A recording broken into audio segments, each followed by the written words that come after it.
দেশের অর্ধেকের বেশি জেলায় বাড়ছে করোনা রোগী, সাতক্ষীরায় শনাক্ত 50 ভাগের বেশি। সংক্রমণ রোধে জনপ্রতিনিধিদের যুক্ত করার তাগিদ।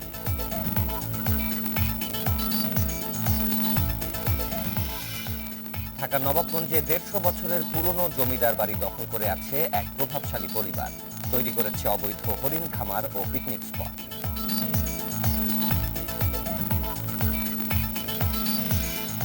দেশে করোনাকালে বেড়েছে শিশু শ্রমিকের সংখ্যা। দারিদ্র্য ও স্কুল বন্ধ থাকার প্রধান কারণ বলছে ইউনিসেফ।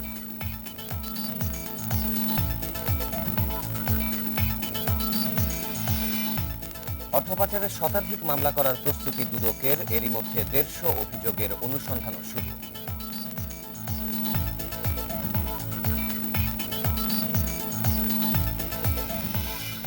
বঙ্গোপসাগরের লঘুচাপ রোববার নাগাদ নিম্নচাপে পরিণত হওয়ার সম্ভাবনা। ভারী বৃষ্টির পূর্বাভাস থাকলেও ঘূর্ণিঝড়ের আশঙ্কা কম।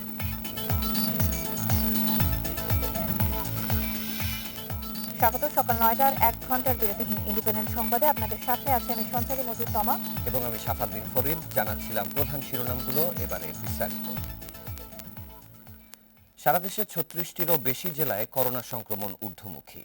কিছু জেলায় সংক্রমণ ছাড়িয়েছে ৫০%-এর বেশি, বাড়ছে মৃত্যুও। প্রত্যন্ত এসব এলাকায় চিকিৎসা সক্ষমতা কম থাকায় করোনা নিয়ন্ত্রণে জনপ্রতিনিধিদের সম্পৃক্ত করার তাগিদ বিশেষজ্ঞদের। সংক্রমণ নিয়ন্ত্রণে নিম্ন আয়ের মানুষকে ঘরে রাখতে তাদের কাছে খাদ্য সামগ্রী সরবরাহের পরামর্শ দিচ্ছে বিশেষজ্ঞরা। সীমান্তবর্তী জেলা রাজশাহী, চাঁপাইনবাবগঞ্জ, নওগাঁ, যশোর, সাতক্ষীরা, খুলনা ও বাগেরহাটে করোনা সংক্রমণ প্রতিদিনই বাড়ছে। নড়াইলে করোনা সংক্রমণের হার ৫৮.৬২%।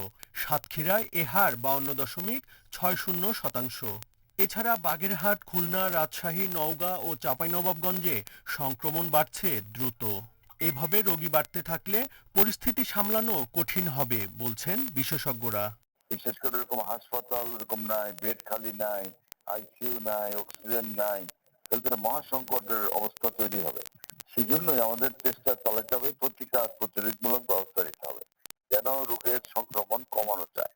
এবং তার জন্য জনসম্পৃক্ততা করতে গিয়েই কিন্তু মানুষ সমস্ত স্তরের মানুষের সাহায্য সহযোগিতা এবং প্রশাসনের সহযোগিতা এইটা সম্ভব। সীমান্ত এলাকায় চোরাপথে যাওয়া আসা বন্ধ ও কঠোরভাবে লকডাউন কার্যকরের পরামর্শ দিয়ে বিশেষজ্ঞরা বলছেন, নিম্ন আয়ের মানুষের ঘরে থাকা নিশ্চিত করতে পারলে কমবে নতুন সংক্রমণ। ইনফেকশনটা আমাদের কমায় আনতেই হবে। যে আমরা চিকিৎসার পেছনে যেরকম ব্যয় করি সেটা যদি আমরা ইনফেকশন রেটটা কমানোর পিছনে কিছু আরো বেশি ইনভেস্ট করে যদি আমরা করতে পারি, তাহলে আমার মনে হয় সেটা সবার জন্য ভালো হবে। যে আমাদের বয়বৃত্তি কম থাকবে, ইনফেকশন রেট কম হলে ধরেন চিকিৎসা ব্যবস্থার উপর চাপ কম থাকবে এবং আর্থিক ব্যবস্থাপনার উপরেও চাপ কম থাকবে। নিম্ন আয়ের লোক দিন এনে দিন খায়, তার কোনো ইনকাম নাই, সঞ্চিত কোনো টাকা পয়সাও নাই, খাদ্যদ্রব্য নাই, তাদের যেন যতদিন লকডাউন চলবে অন্তত ন্যূনতম চাহিদা যেন পূরণ করা হয়, তাহলে কিন্তু লকডাউনটা কার্যকরী হয়। কিন্তু এগুলো যদি সাপ্লাই দেওয়া না হয় তারা কিন্তু পেটের দায়ে বাইরে হয়ে পড়বে। সীমান্তবর্তী জেলা ছাড়াও প্রত্যন্ত এলাকাগুলোতে করোনা পরীক্ষার সুবিধা বাড়ানোর তাগিদ দিয়ে বিশেষজ্ঞরা বলছেন, উপসর্গ দেখা দিলেই দ্রুত পরীক্ষা করাতে হবে। Buddhadeb Kundu, independent news, Dhaka. এবারে করোনা পরিস্থিতির আরো খবর জানাতে রাজশাহী ও খুলনা থেকে যোগ দিচ্ছেন সহকর্মীরা। শুরুতেই যাব রাজশাহীতে, সেখানে রয়েছেন সহকর্মী মাইনুল হাসান। মাইনুল, গতকালকে বিকেল ৫টা থেকে কঠোর লকডাউনের পরে এখনকার পরিস্থিতি কেমন দেখছেন? মানুষ লকডাউন কতটুকু মানছে বা প্রশাসন কতটুকু কার্যকারিতা নিয়েছে? রাজশাহীতে করোনা সংক্রমণ রোধে গতকাল বিকেল ৫টা থেকে আগামী ১৭ জুন পর্যন্ত সর্বাত্মক লকডাউন রাজশাহী সিটি কর্পোরেশনে শুরু হয়েছে। তো আমরা গতকাল বিকেলের পর থেকে আইনশৃঙ্খলা বাহিনী, জেলা প্রশাসনের ব্যাপক তৎপরতা দেখেছি। আমরা দেখেছি যে বিকেল ৫টার পরেই রাজশাহী মহানগর পুলিশ কমিশনার আবু কালাম সিদ্দিক নিজে রাজশাহী বিভিন্ন পয়েন্টে ঘুরেছেন এবং তিনি আমাদেরকে জানিয়েছেন যে কোনোভাবেই রাজশাহীতে যেন কেউ প্রবেশ করতে না পারে বা রাজশাহী থেকে রাজশাহী নগরীর থেকে প্রবেশ করতে না পারে বা রাজশাহী নগরী থেকে কেউ বাইরে যেন না যেতে পারে, সেই জন্য পুলিশ যথেষ্ট সচেষ্ট আছে। এবং তিনি বলছেন যে নগরী নগরীতে প্রবেশদ্বারগুলোতে পুলিশি পাহারা দেওয়া হয়েছে। রাজশাহীর যে 12টি থানা আছে সেই 12টি থানা পুলিশের পাশাপাশি রিজার্ভ পুলিশও কিন্তু রাজশাহীতে এখন নগরীতে তারা মাঠে নেমেছে। সেই সাথে জেলা প্রশাসনের কাছ থেকে তারা আনসারের চাহিদা দিয়েছে, সেই আনসারও কিন্তু আজ থেকে মাঠে নামবে। এবং জেলা প্রশাসনের পক্ষ থেকে বলা হয়েছে যেহেতু এই গত কয়েকদিন তাদের 2টি ভ্রাম্যমাণ আদালত নগর জুড়ে চলতো, সেইটি এখন তারা আরও 2টি বাড়িয়ে 4টি করেছে এবং সেই 4টি ভ্রাম্যমাণ আদালত কিন্তু নগরীর বিভিন্ন জায়গাতে স্বাস্থ্যবিধি মানা, মানুষ লকডাউন মানছে কিনা, সরকারি নির্দেশনা মানছে কিনা সেই বিষয়গুলো তারা তদারকি করবেন। তো কালকে আমরা বেশ জোরালোই লকডাউন দেখেছি, কিন্তু আজকে সকালে দেখছি যেহেতু সকাল সময় মানুষের সবজি বাজার খোলা থাকে বা অন্যান্য নিত্য প্রয়োজনীয় জিনিসপত্র কেনার একটি চাহিদা থাকে, সেইটির জন্য কিছু মানুষ আমরা বাইরে দেখছি, কিছু গণপরিবহনও চলতে দেখছি। তবে আইন শৃঙ্খলা বাহিনীর পক্ষ থেকে জানানো হচ্ছে যে তারা আজকে থেকে আরও কঠোরভাবে তাদের যে পদক্ষেপ সেইটি নেবে, তাদের মনিটরিং ব্যবস্থা জোরদার করবে এবং সর্বাত্মক লকডাউন সফল করতে যে ধরনের প্রয়োজন ব্যবস্থা নেওয়া প্রয়োজন সেইটি তারা করবে। আজকে সকাল 10:30টায় জেলা প্রশাসক আব্দুল জলিল ও বিভাগীয় কমিশনার হুমায়ুন কবির তিনি রাজশাহী নগরী সাহেববাজার জিরাপাড্ডা আসবেন এবং গণমাধ্যম কর্মীদেরকে রাজশাহীর সার্বিক করোনা পরিস্থিতি এবং রাজশাহীতে লকডাউন বাস্তবায়নে আরও প্রশাসন কী পদক্ষেপ নেবে সেইটি সম্পর্কে আমাদেরকে জানাবেন। জানিয়ে রাখি যে রাজশাহী মেডিকেল কলেজ হাসপাতালে গত 24 ঘন্টায় 4 জন মারা গেছে, এর মধ্যে একজন চাঁপাইনবাবগঞ্জের, 3 জন রাজশাহীর এবং গত 24 ঘন্টায় যে 25 জন রোগী ভর্তি হয়েছে তার মধ্যে 16 জনই রাজশাহীর ভর্তি হয়েছে এবং বর্তমানে হাসপাতালে চিকিৎসাধীন আছে 289 জন রোগী। সেক্ষেত্রে বলা যায় যে রাজশাহীতে কিন্তু হাসপাতালে যে ভর্তি রোগীগুলো হচ্ছে করোনা আক্রান্ত উপসর্গ নিয়ে, তার মধ্যে রাজশাহীর সংখ্যায় বেশি। একটি বিষয় না বললেই না, যেহেতু রাজশাহী নগরী করোনা হটস্পট এবং লক্ষ্মীপুর এলাকায় মেডিকেল সংলগ্ন আশপাশের এলাকায় করোনা সবচেয়ে বেশি এখানে ধরা পড়েছে র্যাপিড অ্যান্টিজেন টেস্টে। তো এইসব এলাকায় যদি এই মানুষের চলাচল বা লকডাউন কঠোরভাবে নিয়ন্ত্রণ না করা সম্ভব হয়, তবে এই 7 দিন লকডাউন দিয়ে কোনো লাভ হবে না। মাইনুল, আরেকটি বিষয় জানতে চাচ্ছি যে নিম্ন আয়ের মানুষদেরকে তো করোনা নিয়ন্ত্রণে তাদেরকে খাদ্য সামগ্রী সরবরাহের পরামর্শ দিচ্ছেন বিশেষজ্ঞরা, তো এক্ষেত্রে রাজশাহীতে কি কোনো ধরনের ব্যবস্থা নেওয়া হয়েছে কি? এই ব্যাপারে জেলা প্রশাসনের পক্ষ থেকে আমাদেরকে কিছু না জানানো হলো। কালকে মহানগর পুলিশ কমিশনার আবু কালাম সিদ্দিক আমাদেরকে জানিয়েছিলেন যে কোনো মানুষের কোনো ধরনের যদি চাহিদা থাকে এবং এটি যদি আইন শৃঙ্খলা বাহিনীকে জানানো হয়, তারা নিজ দায়িত্বে তাদের কাছে সেই জিনিসগুলো পৌঁছে দেবে। সেটি যে জিনিস হোক, তাদের নিত্য প্রয়োজনীয় পণ্য সামগ্রী যেটি চাহিদা হোক না, তারা যদি বাড়ি থেকে না বের হয়, লকডাউন যেটি আছে সেটি বাস্তবায়নে আইন শৃঙ্খলা বাহিনীকে সাহায্য করে, তাহলে তাদের যে কোনো প্রয়োজন আইন শৃঙ্খলা বাহিনীকে জানানো মাত্রই তারা তাদের কাছে সেটি পৌঁছে দেবে বলে আমাদেরকে জানিয়েছেন। মাইনুল আমাদের সাথেই থাকবেন। এবার একটু খুলনার পরিস্থিতি জানবো, জানাবেন সহকর্মী অভিজিৎ পাল। অভিজিৎ, খুলনার বর্তমান করোনা পরিস্থিতি কেমন দেখছেন? খুলনা মেডিকেলের শয্যার সংখ্যা বাড়ানোর বিষয়ে একটি নির্দেশনা দেওয়া হয়েছে, এ বিষয়ে চিকিৎসকরা কি বলছেন? গত বৃহস্পতিবারে খুলনার যে করোনা সংক্রমণের আর গতকালকে খুলনা মেডিকেল কলেজের টিচার লেভে যে পরিমাণ নমুনা পরীক্ষা হয়েছে তার বিপরীতে যে পরিমাণ শনাক্ত হয়েছে সেটা হচ্ছে 34%। আর গত এক সপ্তাহ আগে 30 থেকে 25% করোনা শনাক্তের হার নিয়ে খুলনাতে 7 দিনের দোকানপাট বন্ধ সহ বিধিনিষেধ পালন দেওয়া হয়েছিল। সেই 7 দিন শেষে আমরা দেখলাম যে করোনা সংক্রমণের হার কমেনি, বরং আরো বেড়েছে, কিন্তু তারপরও সকাল থেকে বিকাল 5টা পর্যন্ত দোকানপাট খোলা রেখে আরো নতুন করে কিছু বিধিনিষেধ দেওয়া হয়েছে। পাশাপাশি করোনা হাসপাতালের বেড সংখ্যা বৃদ্ধি সহ নানা বিষয়ে কথা উঠেছে এবং সেই বিষয়গুলো নিয়ে আজকে আমরা কিছুক্ষণ আগেও আমরা এখানকার প্রশাসনের সঙ্গে কথা বলেছি। তারা আমাদেরকে যেটা জানিয়েছেন যে এই বিষয়ে মন্ত্রণালয় থেকে তারা স্বাস্থ্য বিভাগ থেকে তারা যে ধরনের অনুমতি পাবেন এবং তার পরপরই তারা সমস্ত ব্যবস্থা নিয়ে, এবং আজ গত শুক্রবারে এই হাসপাতালে রোগী ছিল হচ্ছে আপনার 143 জন, যেখানে এই হাসপাতালের আসন সংখ্যা হচ্ছে 100। অতএব সীমিত জায়গার ভিতর দিয়েও কিন্তু হাসপাতাল কর্তৃপক্ষ তাদের যে চিকিৎসা ব্যবস্থা সেই চিকিৎসা ব্যবস্থাটি চালিয়ে যাচ্ছেন। কারণ খুলনা মেডিকেল কলেজের এই যে করোনা ডেডিকেটেড হাসপাতালটি, এই হাসপাতালটি হচ্ছে খুলনা বিভাগের মধ্যে একমাত্র করোনা চিকিৎসার হাসপাতাল। অতএব পার্শ্ববর্তী যে জেলাগুলো রয়েছে, যে জেলাগুলোতে সংক্রমণের হার অনেক বেশি, সেই জেলা থেকে মানুষদেরকেও কিন্তু এখানে আসতে হয়। এবং পাশাপাশি এখন কিন্তু খুলনাতে আপনার করোনার যে নমুনা পরীক্ষা, সেই নমুনা পরীক্ষার হারও কিন্তু অনেক বেশি বেড়ে গেছে। কারণ করোনার নমুনা পরীক্ষা যেখানে মাত্র 200 বা 300 ছিল, সেখানে কিন্তু গত বৃহস্পতিবারও কিন্তু করোনার নমুনা পরীক্ষা হয়েছে 435টি এবং সেখানে আক্রান্ত কিন্তু 156। আর গতকাল শুক্রবারে খুলনা মেডিকেল কলেজের পিসিআর ল্যাবে 376টি নমুনা পরীক্ষা হয়েছে, যার মধ্যে খুলনার নমুনা ছিল 332টি। এর মধ্যে খুলনায় আক্রান্ত হয়েছেন 116 জন, বাগেরহাটে 13 জন, সাতক্ষীরায় 3 জন, যশোরে 2 জন, পিরোজপুর 1 জন। এবং পরীক্ষার থেকে যদি শনাক্তের হার বলতে হয় তাহলে সেটা 34%। অর্থাৎ এইভাবেই হচ্ছে খুলনার এই যে করোনার যে চিকিৎসা ব্যবস্থা সেই ব্যবস্থাগুলি চলছে। পাশাপাশি খুলনার জেলা সদর যে হাসপাতালটি রয়েছে সেই হাসপাতালটিকে করোনা ডেডিকেটেড হাসপাতাল করার জন্য একটি প্রস্তাবনা গতকালকে করোনা প্রতিরোধ কমিটি ছিল, সেই কমিটির মিটিং এ সবাই কিন্তু উঠে এসেছে এবং এই বিষয়ে তারা অর্থ মন্ত্রণালয়ের সঙ্গে এবং স্বাস্থ্য অধিদপ্তরের সঙ্গে তারা যোগাযোগ করছেন যে তারা সরকারের নির্দেশ পাওয়া মাত্রই আসলে সদর যে হাসপাতালটি রয়েছে সেই হাসপাতালটিকে তারা করোনা হাসপাতালে পরিণত করবেন। সেই ক্ষেত্রে দেখা যাবে যে এই করোনা ডেডিকেটেড হাসপাতালের সাথে আরো একটি হাসপাতাল যুক্ত। খুলনা ও রাজশাহীর করোনা ভাইরাস পরিস্থিতির খবর জানাচ্ছিলেন সহকর্মীরা।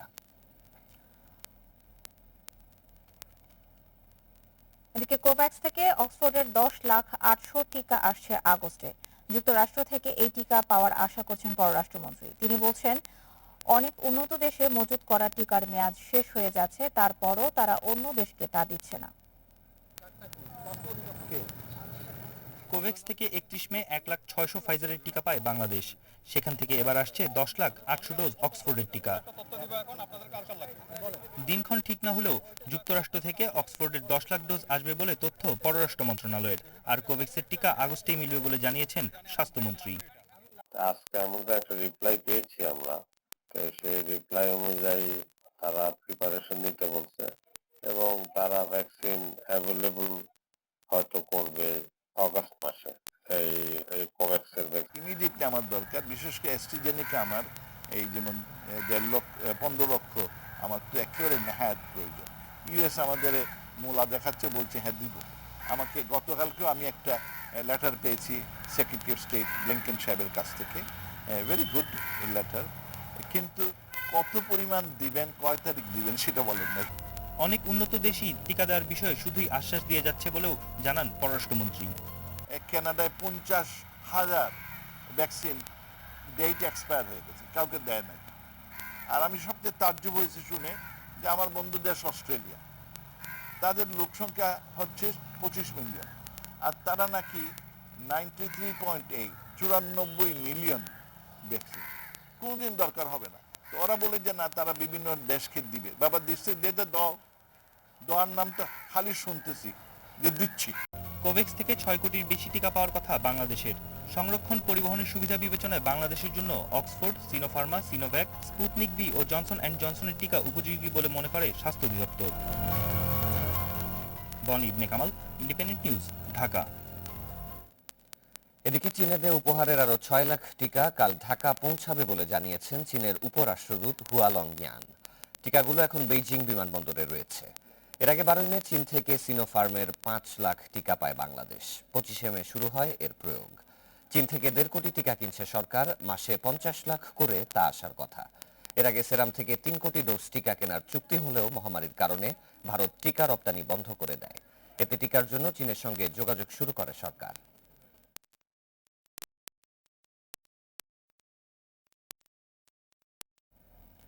গত এক মাসে 1,000 মৃত্যুর মধ্য দিয়ে দেশে করোনায় প্রাণহানি 13,000 ছাড়ালো। শুক্রবার মৃত্যু হয়েছে আরও 43 জনের। নতুন করে আক্রান্ত 2,500-এর বেশি। শনাক্তের হারও ঊর্ধ্বমুখী।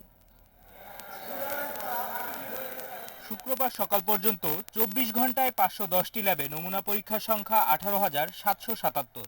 এতে করোনা শনাক্ত হয়েছে 2,454 জনের। শনাক্তের হার 13.24। এ নিয়ে দেশে মোট আক্রান্তের সংখ্যা দাঁড়ালো 8,22,849 জনে। করোনায় আরও 43 জনের মৃত্যু হয়েছে। এর মধ্যে পুরুষ 30 এবং নারী 13 জন। এ নিয়ে মোট প্রাণহানি হল 13,032 জনের। চিকিৎসকরা বলছেন, এখনই পরিস্থিতি নিয়ন্ত্রণ না করা গেলে সংকট সামাল দেওয়া কঠিন হবে। একই সাথে সীমান্তের জেলাগুলিতে চিকিৎসা সুবিধা বাড়ানোর পাশাপাশি স্থানীয় চিকিৎসকদের প্রশিক্ষণ দেওয়ার পরামর্শও তাদের। যেহেতু ঢাকায় আমাদের এখন চাপ কম, অনেকগুলো আইসিইউ ইউনিট এবং বিশেষ আইসিইউ ইউনিট এখন ফাঁকা আছে।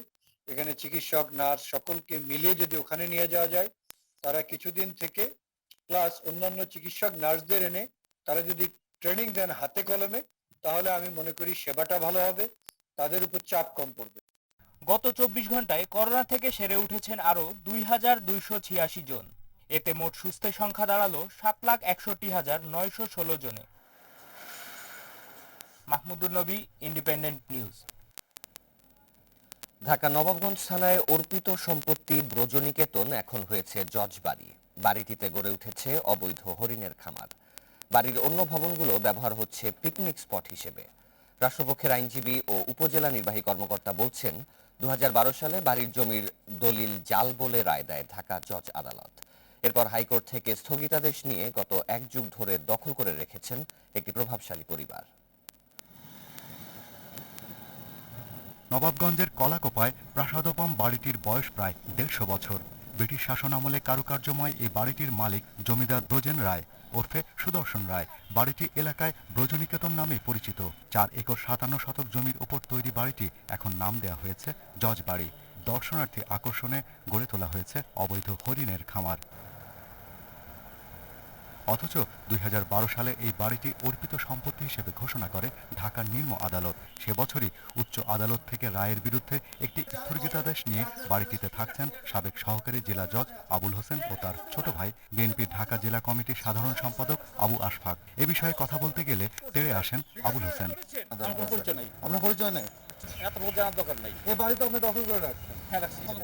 না না, আমার তো আমি ক্ষমতা ব্যবহার করবো না। আপনি এখানকার কেউ না, আপনি আমাদেরকে বের করে দিচ্ছেন, আবার এখানে ছবি তুলতে দিচ্ছেন না। আমি জানি। ব্রজনিকেতন ভবনের আরেক অংশ দখল করে নাম দেয়া হয়েছে উকিল বাড়ি। এই ভবনটিতে থাকেন আবুল হোসেনের চাচাতো ভাই। ভবনের সামনের অংশকে পিকনিক স্পট হিসেবে ভাড়া দেয়া হয়। অনেকে আসে, ঘুরতে আসে, ছেলে মেয়ে নিয়ে আসে, ফ্যামিলি নিয়ে আসে, ছবি টবি তুলে ঘুরে চলে যায়। নবাবগঞ্জ ভূমি অফিসের তথ্য অনুযায়ী কলাকোপায় ইছামতি নদীর তীরে ব্রজনিকেতন বাড়ির জাল রেকর্ড দেখিয়ে আবুল হোসেনের আত্মীয়র নামে দলিল রেজিস্ট্রি করা হয়। পরে দেওয়ানি আপিল দায়ের করে সরকার পক্ষে রায় পায়। ওই রায়ের আলোকে জাল দলিল বাতিল করা হয়। কিন্তু 2012 সালে রায়ের বিরুদ্ধে আবুল হোসেনের পরিবার হাইকোর্ট থেকে একটি স্থগিতাদেশ নেয়। তখন থেকে পুরো বাড়িটিতে বাস করেন তারা। ব্রজনিকেতন খোদাই করা ছিল, সুন্দর সুদৃশ্য একটা গেটও ছিল। পরবর্তীতে আমরা দেখি ওই গেটটা ভেঙে ফেলা হয়, নতুন গেট নির্মাণ করে, এবং তার কতদিন পর, হয়তো বছর 10 হবে, সেখানে জজ বাড়ি লাগানো হয়েছে। জজ আবুল হোসেন সাহেব বোধহয় আপিল করছেন। আপিল করার পরিপ্রেক্ষিতে দেখা গেছে যে এটা এখনো ওই মামলাধীন আছে, বিচারাধীন আছে। রাষ্ট্রপক্ষের আইনজীবী বলছেন, আইনি দুর্বলতার কারণে স্থগিতাদেশ নিয়ে প্রায় 1 যুগ ধরে ব্রজনিকেতন দখল করে রেখেছেন তারা। অবশ্যই এটা দুর্বলতা। 3 মাসের মধ্যে একটা মামলা শেষ করতে হবে। সাপোজ যদি শেষ না করি কি হবে? এই ধরনের বিধান কিন্তু আমাদের দেশের আইনে নেই। সেই জন্য আপনার জজ সাহেবরা আপনার যারা লিটিগেন্ট আছে, বিভিন্ন কারণে মামলা পিছিয়ে যায়। কিছু তো হবে না, এটা অনন্ত কাল চলতে পারে না। একটা তো শেষ আছে সবকিছু, তাই না? যত তাড়াতাড়ি আপনার শুরু হবে, তত তাড়াতাড়ি আইনের শাসন নিশ্চিত হবে। কলাকোপা ও হযরতপুর মৌজায় ব্রজনিকেতন সহ 20 একর অর্পিত সম্পত্তির মধ্যে মাত্র 1.55 একর জমি আনসার একাডেমির লিজ নিয়েছে। বাকি সম্পত্তি বেহাত হয়ে আছে। একজন ব্যক্তি এই সম্পত্তিতে তার নিজের বলে দাবি করে রায়গুলো তার বিপক্ষে গেছে, তারপরেও তিনি আইনগত জায়গা থেকে লড়ে যাচ্ছেন তার নিজের বলে দাবি করে। কিন্তু যতক্ষণ পর্যন্ত এটি সরকারের ঝুঁকি সম্পত্তি হিসেবে গেজেটভুক্ত আছে, ততক্ষণ পর্যন্ত এটা সরকারি নিয়ন্ত্রণাধীন থাকবে। নবাবগঞ্জের খেলারাম দাতার বাড়িটি শুধু প্রত্নতত্ত্ব অধিদপ্তরের আওতায় থাকলেও এই এলাকায় আরও 15টি বাড়ি এখনো বেদখলে, যা দ্রুত সরকারের দখলে এনে পর্যটন বিকাশে কাজে লাগানোর দাবি স্থানীয়দের। Shahriar Anirban, independent news, Dhaka. বিশ্ব শিশু শ্রম প্রতিরোধ দিবস আজ। বিশ্বের অন্য দেশের মতো বাংলাদেশেও দিবসটি পালিত হবে। শ্রম ও কর্মসংস্থান মন্ত্রণালয়, আন্তর্জাতিক শ্রম সংস্থা এবং ইউনিসেফ সহ বেশ কিছু বেসরকারি সংস্থা যৌথভাবে দিবসটি উদযাপন করছে। দিবসটির এবারের প্রতিপাদ্য মুজিব বর্ষের আহ্বান, শিশু শ্রমের অবসান। জাতিসংঘ 2021 সালকে আন্তর্জাতিক শিশু শ্রম নিরসন বর্ষ হিসেবে ঘোষণা করে। 1992 সালে প্রথম ILO শিশু শ্রমের জন্য প্রতিরোধ দিবস পালনের সিদ্ধান্ত নেয়। সে অনুযায়ী 2002 সালের 12 জুন থেকে ILO বিভিন্ন কর্মসূচি গ্রহণের মাধ্যমে প্রতি বছর দিবসটি শিশু শ্রম প্রতিরোধ দিবস হিসেবে পালন করে আসছে। সংস্থাটির হিসাবে বিশ্বে প্রায় 16,80,00,000 শিশু নানাভাবে শ্রম দিচ্ছে। এদের মধ্যে প্রায় 8.5 কোটি শিশু নানা ঝুঁকিপূর্ণ শ্রমে নিয়োজিত।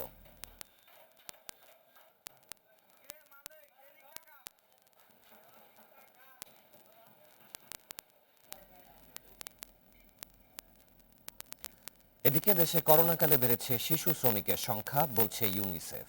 দারিদ্র্য, স্কুল বন্ধ থাকাই এর প্রধান কারণ, বলছে জাতিসংঘের সংস্থাটি।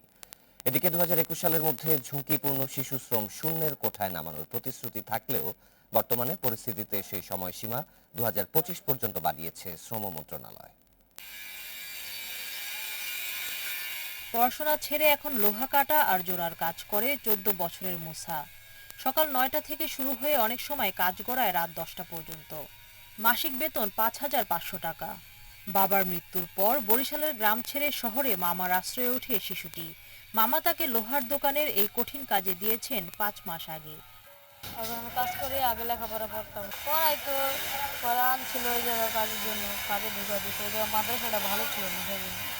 করোনাকালে স্কুল বন্ধ, সাথে কমেছে দরিদ্র পরিবারগুলোর আয়। তাই আয় করতে অনেক শিশুকেই আবারও পাঠানো হয়েছে বিভিন্ন ঝুঁকিপূর্ণ কাজে। স্কুল লকডাউন দেখে এই জন্য আমি এখানে কাজ শিখতে আসছি। স্কুল লকডাউনের জন্য বন্ধ দেখে আমি এখানে বন্ধের জন্য কাজ করতেছিলাম। শ্রম আইন অনুযায়ী 12 থেকে 14 বছরের শিশুরা শুধুমাত্র হালকা কাজ করতে পারবে, আর 14 থেকে 18 বছরের কিশোরদের নিয়োগ দেয়া গেলেও মোট 38টি ঝুঁকিপূর্ণ কাজে নিয়োজিত করা যাবে না। সরকারি হিসেবে 2013 সালে দেশে মোট শিশু শ্রমিকের সংখ্যা ছিল 17 লাখ, যার 2/3 নিয়োজিত ঝুঁকিপূর্ণ কাজে। বিগত দশকে দেশে শিশু শ্রমিকের সংখ্যা অনেক কমেছে দাবি সরকারের। তবে ইউনিসেফ বলছে এই অগ্রগতি সন্তোষজনক নয়। সংস্থাটির জরিপে দেখা গেছে করোনার কারণে দেশে বাড়ছে শিশু শ্রমিক। তারাই শিশু শ্রমের সাথে যুক্ত হচ্ছে যারা স্কুল থেকে বের হয়ে যাচ্ছে, ঝরে পড়ছে বা স্কুলে যাচ্ছে না। সো এটা কিন্তু একটা বড় ইম্প্যাক্ট করবে, বিশেষ করে স্কুল যে বন্ধ হয়ে আছে, শিশুরা স্কুলে যেতে পারছে না। সোশ্যাল প্রোটেকশন যে প্রোগ্রামগুলো আছে সেগুলোকে আরো বেশি শিশু বান্ধব করা। শ্রম মন্ত্রণালয় বলছে শিশুদের সুরক্ষা দিতে ঝুঁকিপূর্ণ খাতের তালিকা আরো বাড়ানো হবে। 2021 পর্যন্ত প্রোগ্রাম ছিল, সেটা আমরা 25 পর্যন্ত বাড়িয়েছি। 25-এর মধ্যে শিশু শ্রম নিরসন, ঝুঁকিপূর্ণ শিশু শ্রম নিরসন এগুলো করবো। একটি প্রজেক্ট চলছে, চলমান আছে। সেই প্রজেক্টটা কয়েকটি জেলায় হবে, আমাদের প্রায় 14টি জেলায়। শিশু শ্রম রোধে সামাজিক নিরাপত্তা কর্মসূচির আওতা বাড়ানো হবে। ইউনিয়ন পর্যন্ত আন্তঃ মন্ত্রণালয় কমিটিগুলো সচল করার পরিকল্পনা রয়েছে সরকারের। সুলতানা জাহান মিতু, ইন্ডিপেন্ডেন্ট নিউজ, ঢাকা। উদ্বেগজনক হারে বেড়েছে শিশু শ্রম। জাতিসংঘের নতুন প্রতিবেদন বলছে বিশ্বে বর্তমানে শিশু শ্রমিকের সংখ্যা 16 কোটি। এর মধ্যে 4 বছরেই শিশু শ্রমে বাধ্য হয়েছে অন্তত 84 লাখ শিশু। এর জন্য করোনা মহামারীকে দায়ী করছে জাতিসংঘ সহ আন্তর্জাতিক দাতব্য সংস্থাগুলো। করোনা মহামারী পাল্টে দিয়েছে বিশ্বের চিরচেনা রূপ। দারিদ্র্য, বেকারত্বের পাশাপাশি বিশ্বজুড়ে বাড়ছে শিশু শ্রম। জাতিসংঘের প্রতিবেদন বলছে 2000 সালের পর সবচেয়ে বেশি শিশু ঝুঁকিপূর্ণ কাজ করতে বাধ্য হচ্ছে। ইউনিসেফ ও আইএলওর হিসেব মতে গত 4 বছরে শিশু শ্রমে বাধ্য হয়েছে 84 লাখ শিশু।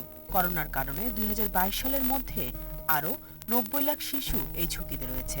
আইএলওর জরিপ বলছে এখনই সামাজিক সুরক্ষা নিশ্চিতে কার্যকর পদক্ষেপ না নিলে এই সংখ্যা ছাড়াতে পারে 4,60 লাখ।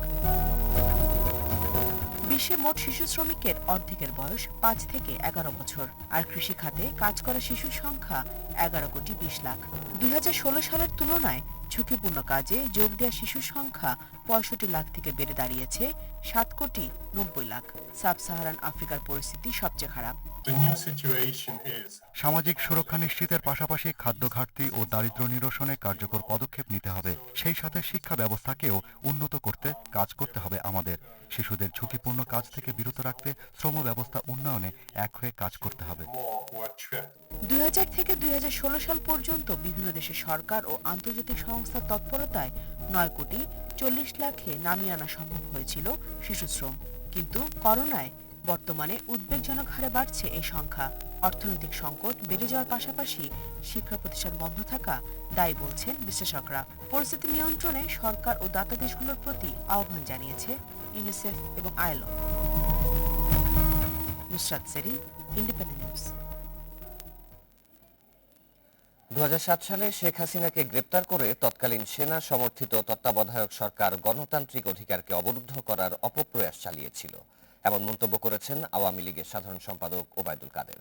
আর পররাষ্ট্রমন্ত্রী এ কে আব্দুল মোমেনের অভিযোগ, -2 ফর্মুলা ষড়যন্ত্রে যুক্ত অনেকেই এখন ক্ষমতাসীন দলের পদে থেকে সুবিধা নিচ্ছেন। 111-এর সরকারের সময় দীর্ঘ 11 মাস কারাভোগের পর 2008 সালের 11 জুন সংসদ ভবন চত্বরে স্থাপিত বিশেষ কারাগার থেকে মুক্ত হন আওয়ামী লীগ সভাপতি শেখ হাসিনা। এরপর থেকে দিনটিকে কারামুক্তি দিবস হিসেবে পালন করছে আওয়ামী লীগ। করোনা মহামারীর কারণে দলের পক্ষ থেকে কোনো কর্মসূচি রাখেনি দল। দিনটি উপলক্ষে আওয়ামী লীগের সাধারণ সম্পাদক ওবায়দুল কাদের নিজ বাসভবন থেকে ভিডিও বার্তায় বলেন, গণতান্ত্রিক অধিকার প্রতিষ্ঠায় জাতীয় রাজনীতিতে শেখ হাসিনার যাত্রা শুরু হয়। জনগণের মুক্তি আন্দোলনে শেখ হাসিনাকে সহ্য করতে হয়েছে অনেক জেল জুলুম ও অত্যাচার নির্যাতন। এদেশের মানুষের গণতান্ত্রিক অধিকার প্রতিষ্ঠায় আপোষহীন মনোভাব নিয়ে জাতি ও রাজনীতিতে বঙ্গবন্ধু কন্যা শেখ হাসিনার যাত্রা শুরু হয়।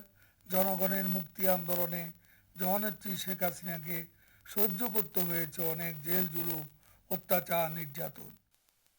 একে আব্দুল মোমেন তার বাসভবনে গণমাধ্যম কর্মীদের সঙ্গে মতবিনিময়কালে শেখ হাসিনার কারামুক্তির দিনটি স্মরণ করেন। তিনি অভিযোগ করেন, -2 ফর্মুলা ষড়যন্ত্রের সাথে জড়িতরা এখনো দলের সুবিধা নিচ্ছে। আওয়ামী লীগ আছে, তারা ভালো অবস্থানে আছে, তারা অনেকেই অনেক সহায় সম্পত্তি করেছেন, ওগুলো নিয়ে আমি পুজোকে আসন দিয়ে গাঁটতে চাই না। নেত্রী ওদের মাফ করে দিয়েছেন। হ্যাঁ, আমার উপর আমার কিছু সিনিয়র নেতারা আমার খুব খেপছিলেন, কারণ আমি একটা আর্টিকেল লিখছিলাম। এদিকে দলের সভাপতির কারামুক্তি দিবসে কলাবাগান মাঠে আলোচনা সভা, দোয়া ও মিলাদ মাহফিলের আয়োজন করে স্বেচ্ছাসেবক লীগ। এতে তথ্যমন্ত্রী হাসান মাহমুদ বলেন, শেখ হাসিনার নেতৃত্বে বাংলাদেশ থেকে ক্ষুধা দারিদ্র্য দূর হয়েছে। Ijazur Rahman, independent news, Dhaka. দেখছেন সকাল 9টার বিরতিহীন সংবাদ। সংবাদে অন্যান্য খবর সাথে আরো জানাচ্ছে, উপকূলে ঝুঁকিপূর্ণ বেড়িবাঁধ আগে থেকে চিহ্নিত হলেও ব্যবস্থা নেয়নি পানি উন্নয়ন বোর্ড। খুলনায় জলোচ্ছ্বাসে বাঁধ ভেঙে ব্যাপক ক্ষয়ক্ষতি।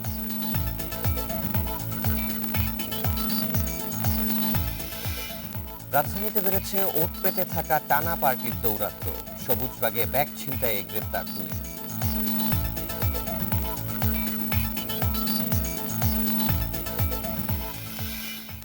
অর্থপাচার সংক্রান্ত শতাধিক মামলা করার প্রস্তুতি নিচ্ছে দুর্নীতি দমন কমিশন দুদক। এরই মধ্যে 1.5 শতাধিক অভিযোগের অনুসন্ধানও শুরু করেছে সংস্থাটি। টিআইবি বলছে, সদিচ্ছা থাকলে পাচার করা টাকাও দেশে ফিরিয়ে আনা সম্ভব। আমদানি রপ্তানির আড়ালে বা হুন্ডির মাধ্যমে প্রতি বছর হাজার হাজার কোটি টাকা বিদেশে পাচার হয়। ক্ষতিগ্রস্ত হয় দেশের অর্থনীতি। বিষয়টি নিয়ে বাজেট অধিবেশনে আলোচনার ঝড় ওঠে। পাচার হওয়া সেসব টাকা দেশে ফিরিয়ে আনার নানা রকম সুপারিশ জানান সংসদ সদস্যরা। গত 10 বছরে প্রায় 8.5 থেকে 9 লক্ষ কোটি টাকা বিদেশে চলে গেছে। গেল 3 বছরে অর্থ পাচারের অভিযোগে দুদকের করা 77টি মামলার মধ্যে 50টিরও বেশি মামলায় অভিযোগপত্র দেয়া হয়। এর বাইরে আরও শতাধিক মামলার প্রস্তুতি নিচ্ছে সংস্থাটি। 140-50টাও হতে পারে, এক্স্যাক্টলি আমি আপনাকে ফিগার বলতে পারবো না। এবং এর মধ্যে ম্যাক্সিমাম মামলায় আমি যদি যদি অনুসন্ধান কার্য সফলভাবে সমাপ্ত হয়, ম্যাক্সিমাম ক্ষেত্রেই মামলা হওয়ার সম্ভাবনা আছে, কারণ এগুলো তো ডকুমেন্টারি এভিডেন্স। বিশেষজ্ঞরা বলছেন, বিএনপি চেয়ারপারসন বেগম খালেদা জিয়ার প্রয়াত পুত্র আরাফাত রহমান কোকর পাচার করা টাকা যে প্রক্রিয়ায় সিঙ্গাপুর থেকে দেশে ফিরিয়ে আনা হয়েছে, তেমনি করে অন্যান্য টাকাও দেশে ফিরিয়ে আনতে পারে দুদক। বাংলাদেশ ব্যাংকের ফাইন্যান্সিয়াল ইন্টেলিজেন্স ইউনিট, দুর্নীতি দমন কমিশন, আইন প্রয়োগের সংস্থা এবং বিশেষ করে অ্যাটর্নি জেনারেল অফিস এবং জাতীয় রাজস্ব বোর্ড, এই ধরনের প্রতিষ্ঠানগুলি যৌথভাবে যদি কানাডা সংশ্লিষ্ট দেশের কর্তৃপক্ষের সাথে সহযোগিতা করে, তাহলে অবশ্যই সাফল্য অর্জন করা সম্ভব। অর্থ পাচার নিয়ে যুক্তরাষ্ট্র ভিত্তিক গবেষণা প্রতিষ্ঠান গ্লোবাল ফাইন্যান্সিয়াল ইন্টিগ্রিটি GFIU এর প্রতিবেদন অনুযায়ী বাংলাদেশ থেকে প্রতি বছর 73,000 কোটি টাকা বিদেশে পাচার হয়ে যায়। রিশাদ হুদা, ইন্ডিপেন্ডেন্ট নিউজ, ঢাকা। ঘূর্ণিঝড় ইয়াসের প্রভাব কাটতে না কাটতে উত্তর পশ্চিম বঙ্গোপসাগর এলাকায় আরেকটি লঘুচাপ রোববার রূপ নিতে পারে নিম্নচাপে। এর প্রভাবে বৃষ্টি বাড়লেও ঘূর্ণিঝড়ের শঙ্কা নেই বলে জানিয়েছে আবহাওয়া অধিদপ্তর। উত্তর পশ্চিম বঙ্গোপসাগর ও এর আশপাশের উপকূলীয় এলাকায় সৃষ্ট লঘুচাপটি নিম্নচাপে রূপ নিতে যাচ্ছে। তবে ঘূর্ণিঝড় বা জলোচ্ছ্বাসের আশঙ্কা কম। এর প্রভাবে খুলনা, বরিশাল, চট্টগ্রাম, ময়মনসিংহ ও সিলেট বিভাগের অনেক জেলায় হালকা থেকে ভারী বৃষ্টি হতে পারে। বর্ষার আগমন ঘটেছে সারা বাংলাদেশে। এবং একই সাথে উত্তর বঙ্গোপসাগরে কিন্তু একটি লঘুচাপ সৃষ্টি হয়েছে। আগামীকাল এবং আগামী পরশুদিনের মধ্যে এই লঘুচাপটি আরও কিছুটা শক্তিশালী হয়ে আসবে বলে আমরা ধারণা করছি এবং সেই ক্ষেত্রে বাংলাদেশের উপকূলীয় এলাকায় বৃষ্টিপাতের প্রবণতা আরও বৃদ্ধি পাওয়ার সম্ভাবনা রয়েছে। এটি এখন যেভাবে অবস্থান করছে তার জীবনকাল যেভাবে আসে এটি ঘূর্ণিঝড়ের রূপ নেওয়ার সম্ভাবনা খুবই ক্ষীণ, নাই বললেই চলে। এদিকে বঙ্গোপসাগরে মৌসুমী বায়ু বিস্তার লাভ করেছে। এর প্রভাবে বর্ষাকাল জুড়েই দেশ জুড়ে হতে পারে হালকা থেকে মাঝারি ধরনের বৃষ্টিপাত। তবে বাতাসে জলীয় বাষ্পের পরিমাণ বেশি থাকায় তাপমাত্রা কমবে না বলে জানিয়েছে আবহাওয়া অফিস। বায়ুমণ্ডলে কিন্তু ক্রমাগত কিন্তু দক্ষিণ দিক থেকে কিন্তু জলীয় বাষ্পের যোগান পাচ্ছে। এই যোগানকৃত জলীয় বাষ্প আমাদের স্থলভাগের তাপমাত্রাকে কিন্তু ধরে রাখছে। তার মানে বৃষ্টি হলেও বৃষ্টির পরপরই কিন্তু তাপমাত্রা যে অনেকখানি কমে যাবে সেরকম কিন্তু কমছে না। শুক্রবার সকাল 6টা পর্যন্ত 24 ঘন্টায় দেশের সর্বোচ্চ 76 মিলিমিটার বৃষ্টিপাত রেকর্ড করা হয়েছে নেত্রকোনায়।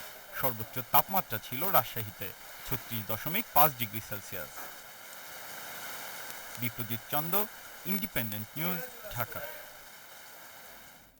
খুলনায় জলোচ্ছ্বাসে ক্ষয়ক্ষতির আগেই বেড়ি বাঁধের ঝুঁকিপূর্ণ জায়গা চিহ্নিত হলেও তার সংস্কারে কার্যকর ব্যবস্থা নেওয়া হয়নি এমন অভিযোগ স্থানীয়দের, যে কারণে ঝুঁকিপূর্ণ স্থানে বাঁধ ভেঙে প্লাবিত হয়েছে লোকালয়। এতে এখনো ভোগান্তি পোহাচ্ছেন ওই এলাকার বাসিন্দারা, আর এর জন্য পানি উন্নয়ন বোর্ডের অব্যবস্থাপনাকেই দুষছেন তারা। ঘূর্ণিঝড় ইয়াস বাংলাদেশে আঘাত হানতে পারে সেই পূর্বাভাস দেওয়া হয় 19 মে। সেই পরিপ্রেক্ষিতে ঘূর্ণিঝড় মোকাবিলায় 21 মে খুলনায় আয়োজন করা হয় বিশেষ সভা। সেই সভায় বেড়িবাঁধের 26টি জায়গা ঝুঁকিপূর্ণ চিহ্নিত করার পর তা পরিদর্শন করে স্থানীয় প্রশাসন। কিন্তু শেষ পর্যন্ত কার্যকর ব্যবস্থা না নেয় 26 মে ইয়াসের প্রভাবে জলোচ্ছ্বাসে কয়রা উপজেলার মহারাজপুর, উত্তর ও দক্ষিণ বেদকাশী, মহেশ্বরীপুর সহ 30টি গ্রাম প্লাবিত হয়। স্থানীয়দের অভিযোগ, যে কোনো দুর্যোগের আগে নানা ধরনের আশ্বাস মিললেও কোনো ব্যবস্থা নেওয়া হয় না। পানি উন্নয়ন করে যে দায়িত্ব যারা আছে এরা গুরুত্ব দেয় না। কাজ না করাটা তাদের গাফিলতি, আর গাফিলতির কারণেই তো এটা আমরা এই ক্ষতির শিকার হচ্ছি। যদিও পানি উন্নয়ন বোর্ডের দাবি ঝুঁকিপূর্ণ বেড়িবাঁধ মেরামতের উদ্যোগ নিয়েছিল তারা, তবে ঝড়ের প্রভাবে পানির চাপ বেশি হওয়ায় ক্ষয়ক্ষতির পরিমাণ বেড়েছে। এই পরিমাণ পানির লেভেল যে বাড়বে এবং হাইট যে বাড়বে এই বিষয়ে আসলে আমাদের ওই রকমের অবজারভেশন ছিল না, যে গত আমপানের চেয়ে এরপরে হাইটটা মিনিমাম 6 থেকে 7 ফুট হাইটে বেশি পানি প্রবাহিত হয়েছে। পানি ওভারটপ করার কারণে বেড়িবাঁধগুলো বেশিরভাগ ক্ষতিগ্রস্ত হয়েছে। ঘূর্ণিঝড়ের সময় কয়রায় নদ নদীর বাঁধের 11টি জায়গায় ভেঙে লোকালয়ে পানি প্রবেশ করেছে। এর মধ্যে স্বেচ্ছাশ্রমের ভিত্তিতে বেশিরভাগই মেরামত করা হয়েছে। Independent news desk. কখনো ব্যাংক বা আর্থিক প্রতিষ্ঠানের আশপাশে, কখনো বা ফাঁকা রাস্তায় ওত পেতে থাকে টানা পার্টির সদস্যরা। এদের চোখ মেয়েদের ভ্যানিটি ব্যাগে। পথচারী কিংবা রিকশার যাত্রী সুযোগ বুঝে মোটরসাইকেল বা প্রাইভেট কার থেকে আচমকা টান দিয়ে নিয়ে যায় ব্যাগ। ঈদের আগে রাজধানীতে ব্যাংক কর্মকর্তার ব্যাগ ছিনতাই করা সক্রিয় টানা পার্টির 2 সদস্যকে গ্রেপ্তারের পর এই তথ্য জানিয়েছে গোয়েন্দা পুলিশ। কিছু বুঝে ওঠার আগে পথচারীর ভ্যানিটি ব্যাগ ধরে হ্যাচকা টান। এতে পড়ে গিয়ে কারো মৃত্যু হলেও তা নিয়ে মাথা ঘামায় না ছিনতাইকারীরা। টানা পার্টির সদস্যদের প্রধান টার্গেট ব্যাগ।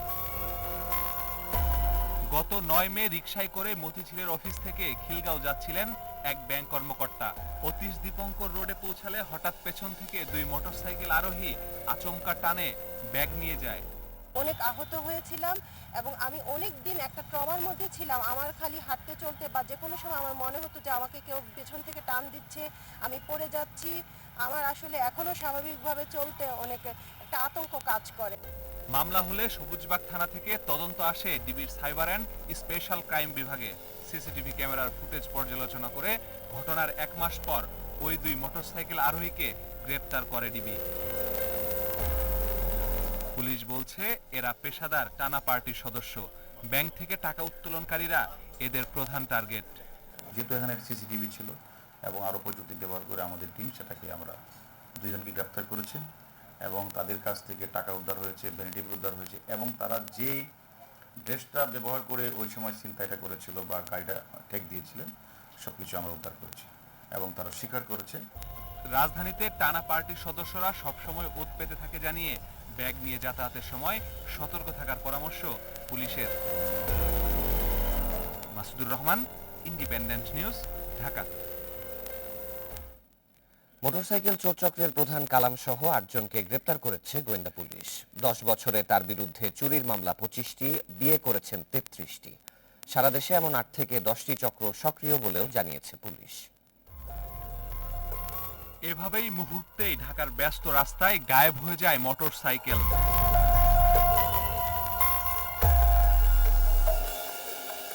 এমন মোটরসাইকেল চোরের সন্ধানে নামে গোয়েন্দা লালবাগ বিভাগ। ঢাকা, নারায়ণগঞ্জ, কুমিল্লা, চাঁদপুর, নোয়াখালীতে অভিযান চালিয়ে গ্রেপ্তার করা হয় সংঘবদ্ধ এ চক্রের 8 চোরকে।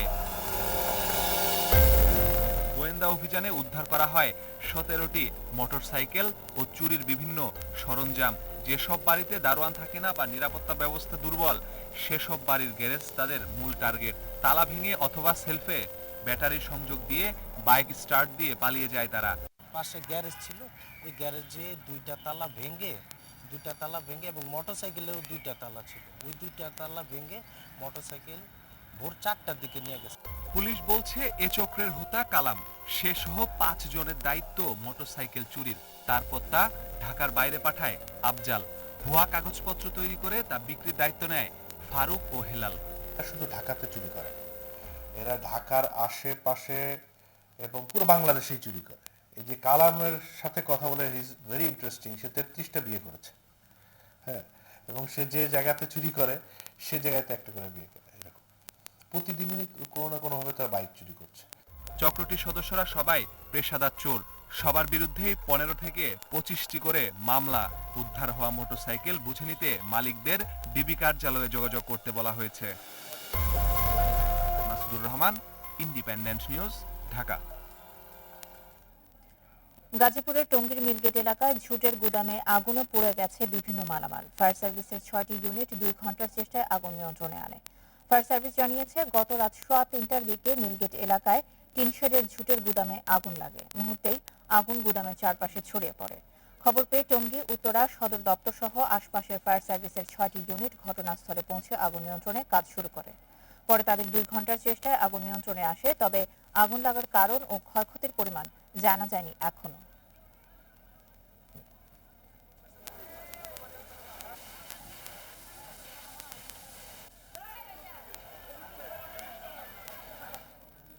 মধ্যরাতে মাওয়া ঘাটে যাওয়ার পথে ট্রাকের ধাক্কায় মোটরসাইকেল আরোহী এক কলেজ শিক্ষার্থী নিহত হয়েছে। এই ঘটনায় গুরুতর আহত আরেক স্কুল শিক্ষার্থী। পুলিশ জানায়, শুক্রবার রাত 12টার দিকে মাওয়া ঘাটের কাছাকাছি ঢাকা মাওয়া এক্সপ্রেসওয়েতে এই দুর্ঘটনা ঘটে। স্বজন ও সহপাঠীরা জানায়, শুক্রবার বিকেলে মতিঝিল এজিবি কলোনিতে একটি ফুটবল টুর্নামেন্টের ফাইনাল খেলা শেষে রাতে মাওয়া ঘাটের উদ্দেশ্যে ইলিশ মাছ খাওয়া ও আনন্দ ভ্রমণে বের হয় 6 তরুণ।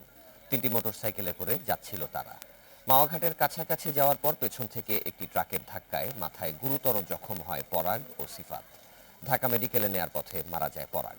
আর একটি বেসরকারি হাসপাতালের আইসিইউতে লাইফ সাপোর্টে রয়েছে সিফাত।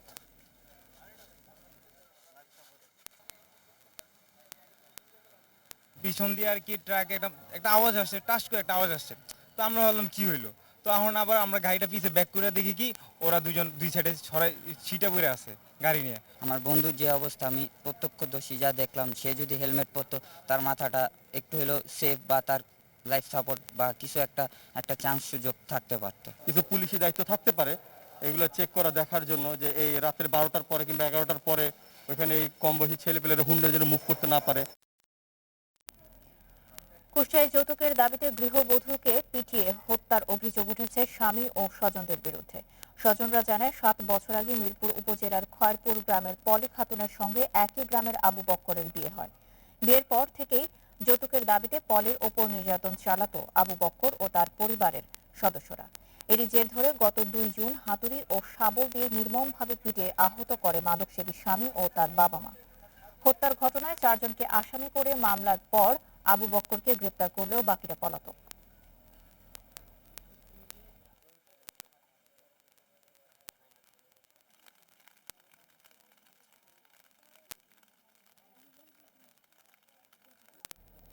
গাজীপুরে মাদ্রাসা শিক্ষার্থী বিপ্লব হোসেনকে হত্যার অভিযোগে তার বাবা সহ 2 জনকে গ্রেপ্তার করা হয়েছে। বিপ্লবের বাবা দ্বিতীয় স্ত্রীর চাপে তাকে হত্যা করেছেন বলে জানিয়েছে পিবিআই। হত্যাকাণ্ডের 3.5 মাস পর জড়িত অভিযোগে বৃহস্পতিবার রাতে বিপ্লবের বাবা বাবুল হোসেন ও তার সহযোগী এমদাদুলকে গ্রেপ্তার করা হয়। আসামিরা আদালতে স্বীকারোক্তিমূলক জবানবন্দি দিয়েছেন বলে জানিয়েছে পিবিআই। গত 8 মার্চ নিখোঁজ হয় মাদ্রাসা শিক্ষার্থী বিপ্লব হোসেন। পরদিন সদর পিরুজালি বকরচর পাড়া থেকে তার মরদেহ উদ্ধার করা হয়।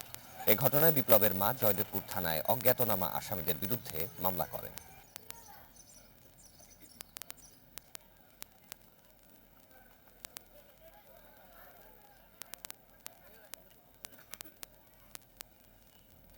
দেখছেন সকাল 9টার বিরতিহীন সংবাদ। সংবাদে অন্যান্য খবরের সাথে আরো জানাচ্ছে বিশ্ব করোনায় প্রাণহানি 38 লাখ ছাড়ালো। ভারতে একদিনে 4,000 মানুষের মৃত্যু, আক্রান্ত 84,000।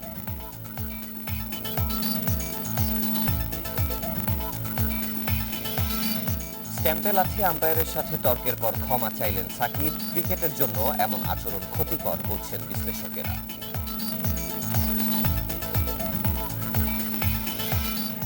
বিশ্বে করোনায় প্রাণহানি ছাড়িয়েছে 38 লাখ, মোট শনাক্ত হয়েছে 17,60,00,000 লাখ। একদিনে মৃত্যু হয়েছে 11,224 জন মানুষের, আক্রান্তের সংখ্যা 4 লাখ ছাড়িয়েছে। ভারতে আবারও বাড়তে শুরু করেছে মৃতের সংখ্যা। গেল 24 ঘন্টায় দেশটিতে 4,000 মানুষের প্রাণহানি হয়েছে। নতুন করে শনাক্ত 84,700 জন রোগী। এদিকে ব্রাজিলে একদিনে 2,215 জন প্রাণ হারিয়েছে, আক্রান্ত 86,000। দেশের স্বাস্থ্যমন্ত্রী জানিয়েছেন রাজধানী রিও ডি জেনেরিওতে অর্ধেকের বেশি মানুষ করোনার টিকা গ্রহণ করেছেন। ইতালি সরকার বলেছে অ্যাস্ট্রাজেনেকা টিকা 60 বছর বা তার বেশি বয়সের নাগরিকদের দেয়া হবে। যারা অ্যাস্ট্রাজেনেকার প্রথম ডোজ পেয়েছেন তারা দ্বিতীয় ডোজ হিসেবে ফাইজার অথবা মডার্নার টিকা গ্রহণ করবে। রাশিয়াতে করোনা সংক্রমণ বাড়ছে। দেশটিতে শুক্রবার 12,505 জন নতুন করে আক্রান্ত হয়েছেন। পাকিস্তানের বেলুচিস্তান প্রদেশের খুদজারে যাত্রী বহনকারী এক বাস খাদে উল্টে নিহত হয়েছে অন্তত 20 জন। 50 জন আহত হয়েছে বলে স্থানীয় পুলিশ ও কর্মকর্তারা জানিয়েছেন। উদ্ধারকর্মীরা তাদের উদ্ধার করে সামরিক ও সরকারি হাসপাতালে ভর্তি করেছে। খুদজার প্রদেশের সিনিয়র চিকিৎসক শাহজাহান জানিয়েছেন আহতদের অবস্থা গুরুতর। আহতদের একজন অভিযোগ করেন বাস চালক গান চালিয়ে বেপরোয়াভাবে গাড়ি চালাচ্ছিল। এদিকে একজন সরকারি কর্মকর্তাও বাস চালককে দোষারোপ করে বলেছেন কর্তৃপক্ষ দুর্ঘটনার তদন্ত করছে। তবে খুদজার জেলা প্রশাসক জানান দুর্ঘটনা কবলিত বাসটিতে যাত্রী ধারণ ক্ষমতার অধিক যাত্রী ছিল, এমনকি বাসটির ছাদেও ছিল যাত্রী।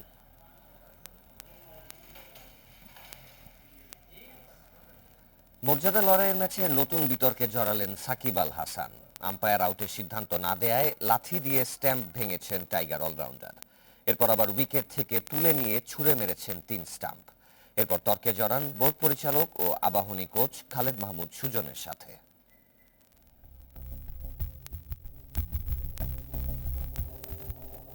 না, ভুল দেখছেন না।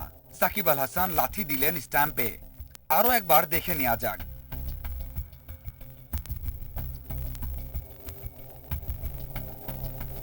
ঘটনা শুরু একটা লেগ বিফোরের আবেদন নিয়ে। সাকিবের বল মুশফিকের প্যাডে লাগে। সাড়া না পেয়ে কিছু বুঝে ওঠার আগেই স্ট্যাম্পে লাথি দেন। এখানেই শেষ হতে পারত। সাকিব থামেননি। 5 ওভার 5 বলের সময় বৃষ্টিতে খেলা বন্ধ রাখার ডাক দিতেই আবারও সাকিব হুঙ্কার। কেন বন্ধ হলো খেলা সে প্রশ্ন করেছিলেন। সাথে সাথে স্ট্যাম্প তুলে ছুঁড়ে মেরেছেন। দেখে মনে হতে পারে পাড়ার ক্রিকেট চলছে। সাকিবও হয়তো ভুলে বসেছিলেন বাংলাদেশ ক্রিকেটের সর্বোচ্চ ঘরোয়া আসরে অন্যতম আকর্ষণীয় ম্যাচ চলছে এটা। সাকিবের সেই উত্তেজনা দ্রুত ছড়িয়ে যায় দুই দলের ডাগ আউটে। আবাহনীর কোচ বিসিবির শীর্ষ কর্তা খালেদ মাহমুদ সুজন বিষয়টা ভালোভাবে নিতে পারেননি। সাকিবের সাথে কথা বলতে ছুটে যান। ঠান্ডা হননি সাকিব। মোহামেডান আবাহনী ম্যাচ মানে স্নায়ুযুদ্ধ, টান টান উত্তেজনা। হয়তো সাকিবের এমন ঘটনা দিয়ে দীর্ঘদিন পর সেই উত্তেজনা টের পাওয়া গেল। তবে ঘরোয়া ক্রিকেটে একটা ম্যাচে এমন ঘটনা কখনো ঘটেছে কিনা খুঁজে পাওয়া কঠিন। সাকিবের এমন কাণ্ডের পর প্রশ্ন উঠছে, কি শাস্তি পেতে যাচ্ছেন বিশ্বসেরা অলরাউন্ডার? কয়েকদিন আগেই তো অনুশীলনে বায়ু বাবলের নিয়ম ভেঙে পার পেয়ে গেছে মোহামেডান ও সাকিব নিজে। এবার কি হবে? এবার যে সহজে পার পাচ্ছেন না তা নিশ্চিত। Umpire decision is the final decision. সেখানে যদি কোনো অ্যাকশন যেটা হয়ে আছে, এখানে সাকিব আল হাসান আজকে আমরা দেখেছি Like I said, the players playing control team তারা এই জিনিসটা দেখবে and they will give the report. We'll see accordingly. Match referee and match umpires will give report আসলে, then we'll see what the decision is. 5 over 5 বল পর খেলা বন্ধের ঘোষণা নিয়ে অনেকে প্রশ্ন তুলছেন। সাকিবের আচরণকে সমর্থন করছেন, যদিও বৃষ্টিতে পড়লে একটা টি-20 ম্যাচের ফল নির্ধারণে ওই 5 ওভারই যথেষ্ট। Mazharul Islam, independent news. মাঠে মেজাজ হারানোর ঘটনায় আবারও সমালোচিত সাকিব আল হাসান। সামাজিক যোগাযোগ মাধ্যমে ক্ষমা চেয়েছেন টাইগার তারকা, কিন্তু সাকিবের এমন আচরণ বাংলাদেশের ক্রিকেটের জন্য বাজে একটা উদাহরণ হয়ে থাকবে বলছেন ক্রিকেট সংশ্লিষ্টরা। নেতিবাচক বার্তা দেবে নতুন প্রজন্মের প্রতি। চির প্রতিদ্বন্দ্বীদের বিপক্ষে বাঁচা মরার লড়াই, প্রতিপক্ষের সেরা ব্যাটসম্যানের বিপক্ষে করা আবেদন হয়েছে প্রত্যাখ্যাত, হতাশার। কিন্তু সাকিব যেটা করেছেন সেটা মেনে নেওয়া কঠিন। মুশফিকের উইকেটটা হয়তো বাড়তি গুরুত্ব বহন করে তার কাছে। এর আগেও মুশিকে ফেরাতে না পেরে এভাবেই আম্পায়ারের সাথে বিতণ্ডায় জড়িয়েছিলেন টাইগার অলরাউন্ডার। স্টাম্প কাণ্ডের পর সামাজিক যোগাযোগ মাধ্যমে ক্ষমা চেয়েছেন, কিন্তু যে ক্ষমা মানে শুধু পার পেয়ে যাওয়া, যেখানে থাকে না আত্ম উপলব্ধি। সেই ক্ষমায় সমাজ আসলে কতটা উপকৃত হয়? সাকিবের মেজাজ সমস্যা, তাতে আসলে কি আসবে সমাধান? প্রশ্নটা ঘুরপাক খাচ্ছে ক্রিকেট পাড়ায়। এই ইনসিডেন্টে, এই একটা ইনসিডেন্টে সাকিবের জরিমানা হলো, সাকিব সাসপেন্ড হলো, ম্যাচ রেজাল্ট কি হলো, তার চেয়ে অনেক বড় ক্ষতিকারক আমি মনে করি যে এই যে লাখ লাখ শিশু, কিশোর, তরুণ যারা তাদেরকে আদর্শ মনে করে, তাদের কাছে সাকিবের এই ব্যবহারে যে বার্তাটা গেল, সেটা আসলে খুব খারাপ হলো। ক্রিকেটের জন্য এটা খুবই বাজে একটা বিজ্ঞাপন। নিজস্ব ঢঙ্গেই চ্যালেঞ্জ জেতেন তিনি, আবার সেই কর্মপন্থাতেই যেন বারবার হয়ে যাচ্ছে গোলমাল। বেশি দিন হয়নি লিগের সুরক্ষা বলয় ভেঙে হয়েছিলেন সমালোচিত। এর আগে 1 বছরের নিষেধাজ্ঞা শেষে ফিরে জন্ম দিয়েছেন সিরিজ সমালোচনা। ভুল থেকে শিক্ষা নেওয়ার কথা বারবার বলেছেন, কিন্তু ঘরোয়া কিংবা আন্তর্জাতিক অঙ্গনে মেজাজ হারানোর অধ্যায়ে প্রায় অপ্রতিরোধ্য বিশ্বসেরা অলরাউন্ডার। এমন সব ঘটনার ধারাবাহিকতা ইঙ্গিত দেয় ভিন্ন কিছু। প্রশ্ন তোলে তার খেলা দেখতে যেই নতুন প্রজন্ম আগ্রহ নিয়ে বসে টিভির সামনে, তাদের প্রতি কি বার্তা দিয়ে যাচ্ছেন টাইগার মহাতারকা? জহিরুল ইসলাম, ইন্ডিপেন্ডেন্ট নিউজ। ক্লেকোর্টের রাজা রাফাল নাদালকে তার সিংহাসন থেকে ছিটকে দিলেন নোভাক জকোভিচ। ফ্রেঞ্চ ওপেনের ক্লাসিক সেমিফাইনালে স্প্যানিয়ার্ড তারকার বিপক্ষে দুর্দান্ত জয় দ্য জোকারের। প্রথম সেট সহজে জিতে আরেকটি ফাইনালের সম্ভাবনা জোরালো করেছিলেন নাদাল, কিন্তু এরপর দুর্দান্তভাবে ঘুরে দাঁড়ান জকোভিচ। টানা 3 সেট জিতে ফাইনালে পা রাখেন সার্বিয়ান তারকা। ফ্রেঞ্চ ওপেনে 108 ম্যাচ খেলে এটি মাত্র তৃতীয় হার রাফাল নাদালের। রোলাগারোয় শেষ 4বারই চ্যাম্পিয়ন হন নাদাল। স্প্যানিয়ার্ড তারকা এগোচ্ছিলেন ফ্রেঞ্চ ওপেনের 14তম শিরোপা জয়ের লক্ষ্যে। সেই মিশন ধূলিসাৎ করে ফাইনালে জায়গা করে নিলেন জকোভিচ। কাল শিরোপার লড়াইয়ে জকোর চ্যালেঞ্জ নেবে গ্রিক তারকা সিটসিপাস। 19 বারের মতো গ্র্যান্ড স্ল্যাম জিতে ত্রয়ী প্রতিযোগিতা জমিয়ে তুলতে মরিয়া দ্য জোকার।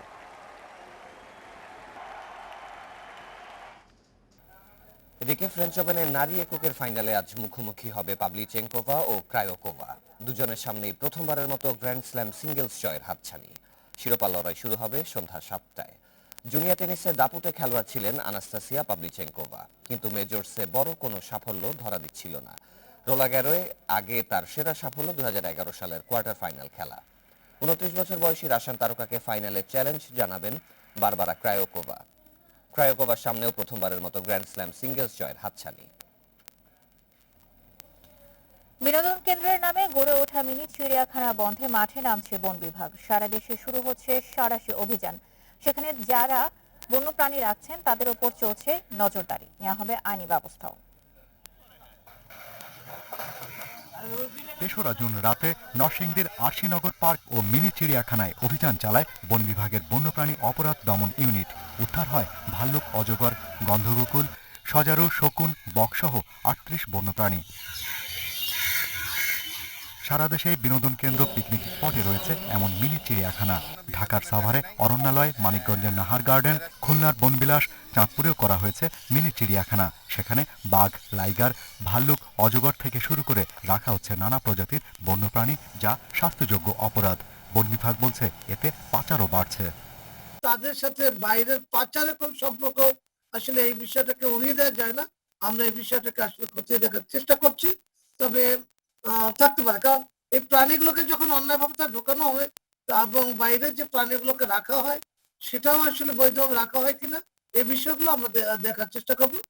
অবৈধ এসব মিনি চিড়িয়াখানায় যারা বন্যপ্রাণী রাখছেন তাদের ওপর চলছে নজরদারি, প্রস্তুতি নেওয়া হচ্ছে আইনি ব্যবস্থার।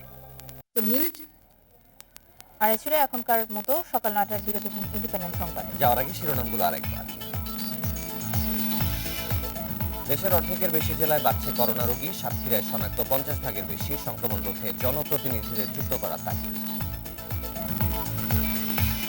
ঢাকার নবাবগঞ্জে 150 বছরের পুরনো জমিদার বাড়ি দখল করে আছে এক প্রভাবশালী পরিবার, তৈরি করেছে অবৈধ হরিণ খামার ও পিকনিক স্পট। দেশে করোনাকালে বেড়েছে শিশু শ্রমিকের সংখ্যা, দারিদ্র্য ও স্কুল বন্ধ থাকাই প্রধান কারণ বলছে ইউনিসেফ।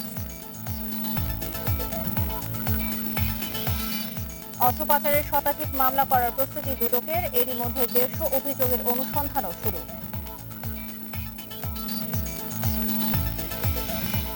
এবং বঙ্গোপসাগরে লঘুচাপ রোববার নাগাদ নিম্নচাপে পরিণত হওয়ার সম্ভাবনা, ভারী বৃষ্টির পূর্বাভাস থাকলেও ঘূর্ণিঝড়ের আশঙ্কা কম।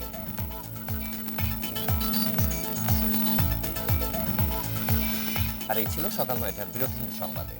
এছাড়া ইন্ডিপেন্ডেন্ট টেলিভিশনের সব খবর আরো বিস্তারিত জানতে চোখ রাখুন ফেসবুক, ইউটিউব এবং টুইটারে। ধন্যবাদ সবাইকে।